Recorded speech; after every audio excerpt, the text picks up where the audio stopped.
जय श्री राम। तुम पुनि पितु समय अति हित मोरे, विनती करऊं तात कर जोरे, सविध सोई कर्तव्य तुम्हारे, दुख न पाव पितु सोच हमारे। हे सुमंत्र, राम जी कहते हैं, रामचंद्र जी आगे कह रहे हैं, हे सुमंत्र, आप भी पिता के समान ही मेरे बड़े हितैषी हैं। हे तात, मैं हाथ जोड़कर आपसे विनती करता हूँ कि आपका भी सब प्रकार से वही कर्तव्य है जिसमें पिताजी हम लोगों के सोच में दुख ना पावें। मतलब आप भी ऐसा काम करिए कि पिताजी दुखी ना हो, उनको आप सांत्वना देते रहिएगा। सुनि रघुनाथ सचिव संवादु, भयो सपरिजन विकल विषादु, पुनि कछु लखन कही कटुबानी, प्रभु बरजे बड़े अनुचित जानी। श्री रघुनाथ जी और सुमंत्र का यह संवाद सुनकर निषाद राज कुटुंबियों सहित व्याकुल हो गया। फिर लक्ष्मण जी ने कुछ कड़वी बात कही। प्रभु श्री रामचंद्र जी ने उसे बहुत ही अनुचित जानकर उनको मना लिया। क्या कड़वी बात कही रही होगी? ये कड़वी कही रही होगी कैकेयी के प्रति कुछ ना कुछ कड़वी बात कही रही होगी, या दशरथ जी के प्रति कहा होगा, क्यों उन्होंने वरदान को मान लिया। सकुचि राम निज शपथ देवाई, लखन संदेशु कही जन जाई, कहा सुमंत्र पुनि भूप संदेशु, सही न सके सी विपिन कलेशु। श्री रामचंद्र जी ने मुस्कुरा कर अपनी सौगंध दिलाकर सुमंत्र जी से कहा कि आप जाकर लक्ष्मण का यह संदेशा नहीं कहिएगा, जो उन्होंने कटु वचन कहे हैं, इस बात का को वहां मत उजागर करिएगा। सुमंत ने फिर राजा का संदेश कहा कि सीता वन के क्लेश ना सह सकेंगी। फिर सुमंत बोल रहा कि राजा ने कहा है सीता जी इस वन में बहुत दुखी रहेंगी, उनको सहन करना मुश्किल है। दोबारा रिपीट किया, जय विधि अवध आओ फिर सिया, सोई रघुबर ही तुम्हें करनिया, न तरु निपट अवलंब विहीना, मैं न जियब जिमी जल बिनु मीना।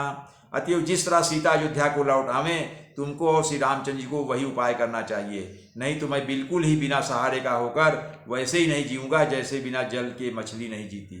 सुमंत्र कह रहा है, मई के ससुरे सकल सुख है। ये सुमन जो कहा वो दशरथ की ओर से, मई के ससुरे सकल सुख है, जब ही जहां मनुमान, तहाँ तब रही सुखेन सिए, जब लगी विपति बिहान। सीता के माय के पिता के घर और ससुराल में सब सुख हैं, जब तक यह विपद दूर नहीं होती तब तक वे जहाँ जी चाहें वहीं सुख से रहेंगी। ऐसा ये भी संदेशा दशरथ का ही दिया हुआ था, जिसे सुमंत्र सुना रहा है। और आगे राजा ने कहा, बिनती भूप की निज भांति, आरति प्रीत कही जाती, पितु संदेश सुन कृपा निधाना, सियहि दीन सिख कोटि विधाना। राजा ने जिस तरह जिस दीनता और प्रेम से विनती की है, वह दीनता और प्रेम कहा नहीं जा सकता। कृपा निधान श्री रामचंद्र जी ने पिता का संदेशा सुनकर सीता जी को करोड़ों प्रकार से सीख दी। सास ससुर गुर प्रिय परिवारू, फिरहुत सब कर मिटे खबारू, सुनपति बचन बगाधि भय देही, सुनहु प्राणपति परम स्नेही। अब रामचंद्र जी पुनः सीता समझा रहे हैं लौटने के लिए। राम ने कहा, तुम घर लौट जाओ, हे सीते तुम घर लौट जाओ, तो सास ससुर गुर प्रियजन एवं कुटुंबी सबकी चिंता मिट जाए। पति के वचन सुनकर जानकी जी कहती हैं, हे प्राणपति, हे परम स्नेही, सुनिए।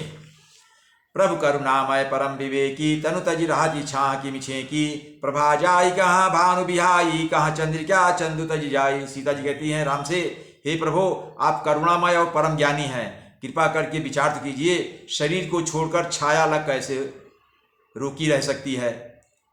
सूर्य की प्रभा सूर्य को छोड़कर कहाँ तक जा सकती है? और चांदनी चंद्रमा को त्याग कर कहाँ जा सकती है? मतलब ये दोनों नहीं लग सकते। चांदनी चंद्रमा का त्याग नहीं कर सकती, और सूर्य अपनी प्रभा, सूर्य की प्रभा को सूर्य नहीं छोड़ सकता, और शरीर को उसकी छाया नहीं छोड़ सकती।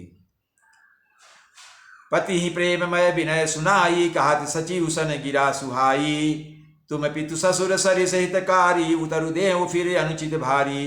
इस प्रकार पति को प्रेममयी विनती सुनाकर सीता जी मंत्री से सुहावनी वाणी कहने लगी। अब सीता जी राम को समझा करके उनसे कहा अपनी बात, और फिर अब सुमन से कह रही हैं, आप मेरे पिताजी और ससुर जी के समान मेरा हित करने वाले हैं, आपको मैं बदले में उत्तर देती हूँ, यह बहुत ही अनुचित है। अर्थात मैं प्रत्युत्तर नहीं कर सकती हूँ, वो उचित नहीं होगा।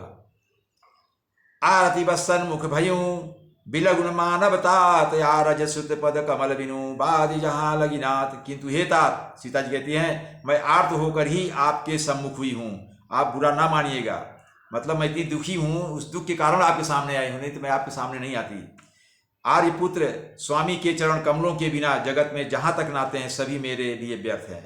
मतलब स्वामी भगवान राम के अलावा मेरे लिए सब कुछ, उनके चरण कमल के अलावा, उनकी सेवा में लगी रहूँ, इसके अलावा मेरे लिए सब व्यर्थ है। जय श्री राम।